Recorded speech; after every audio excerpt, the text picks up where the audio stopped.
অসমত যদি 1951 চনৰ ডেমোগ্ৰাফি চাই আৰু আজিৰ ডেমোগ্ৰাফি চাই ই এনেকুৱা এটা পৰ্যায় পাইছেগৈ যে এতিয়া আমি অসমীয়া আৰু 10 বছৰত ইয়াত সংখ্যালঘিষ্ঠ হ'ম। হিন্দু 10 বছৰৰ ভিতৰত অসমত সংখ্যালঘিষ্ঠ হ'ব।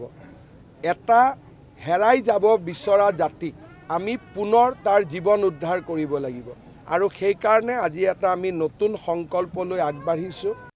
যোৱা 4টা বছৰ সন্তুষ্টিৰ 4টা বছৰ আছিল, বহুত কাম হ'ল। 21ত যদি গৰু খুটি 25ত পাইকান, আমি থমকি ৰোৱা নাই।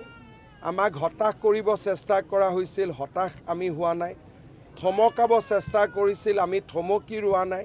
1,29,000 বিঘা মাটি আমি উদ্ধাৰ কৰিছোঁ আৰু চলি আছে। অসমত 29 লাখ বিঘা চৰকাৰী মাটি বেদখল হৈ আছে আৰু এজন হিমন্ত বিশ্ব শৰ্মা বা এটা 4টা বছৰত একেলগে চব কৰিব নোৱাৰি। আৰম্ভণি হৈছে আৰু আৰম্ভণি যেতিয়া হ'ল আমি চলি গৈ থাকিম। আজি যদি আমি কোনোবা এটা জেগা দেখুৱাইছোঁ, কালি সেইটো জেগাৰ কথা আমি নোকোৱা হ'ম, পৰহি বেলেগ এটা জেগাৰ কথা ক'ম।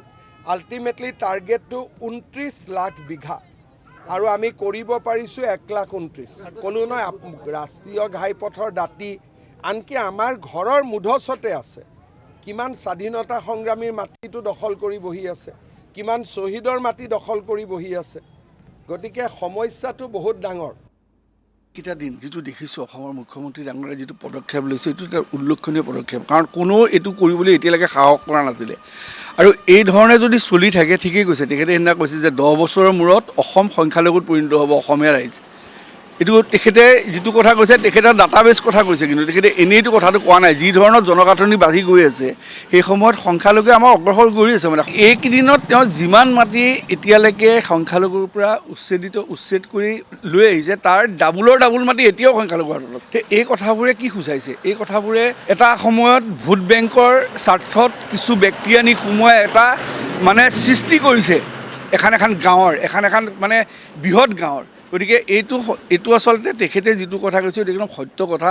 এইটোৱে অসমৰ এটা মানে অসমীয়া ৰাইজৰ এটা সংকটৰ ফালে ঠেলি লৈ গৈ আছে। গতিকে এইটো যদি আমি মুক্ত নকৰে, এই সংখ্যালঘুৰ বসতি অঞ্চল য'ত অবৈধভাৱে বহি আছে, তেতিয়ালৈকে অসম সঁচাকৈ 10 বছৰৰ পিছত অসমীয়া ৰাইজ এটা সময়ত সংখ্যালঘুত পৰিণত হ'ব। বিগত সময়ত ভাৰতীয় জনতা পাৰ্টীৰ নেতৃত্বৰ বাদে বেলেগ যিবোৰ চৰকাৰ আছিলে, এই চৰকাৰবোৰে সেই সময়তে যদি এই ক্ষেত্ৰত কঠোৰ স্থিতি গ্ৰহণ কৰাহেঁতেন, বেদখলকাৰীৰ ওপৰত যদি কঠোৰ স্থিতি গ্ৰহণ কৰাহেঁতেন, আমাৰ সত্ৰ, দেৱালয়, মন্দিৰ, বনাঞ্চল, বিভিন্ন ধৰণৰ পতিত মাটি, সেইবোৰত যদি বেদখলকাৰীক যদি তেতিয়া উচ্ছেদ কৰাহেঁতেন বা তেওঁলোকৰ ওপৰত কঠোৰ ব্যৱস্থা গ্ৰহণ কৰাহেঁতেন, নিশ্চিতভাৱে আজি এনেকুৱা ধৰণৰ পৰিৱেশৰ অৱকাশ নাথাকিলেহেঁতেন। আৰু এই কথাখিনি ডক্টৰ হিমন্ত বিশ্ব শৰ্মাৰ নেতৃত্বাধীন চৰকাৰখনে উপলব্ধি কৰিছে আৰু অসমৰ জনগণৰ মনৰ কথাখিনি তেখেতে কাৰ্যত উদ্বুদ্ধ দিয়াৰ কাৰণে প্ৰয়াস কৰিছে।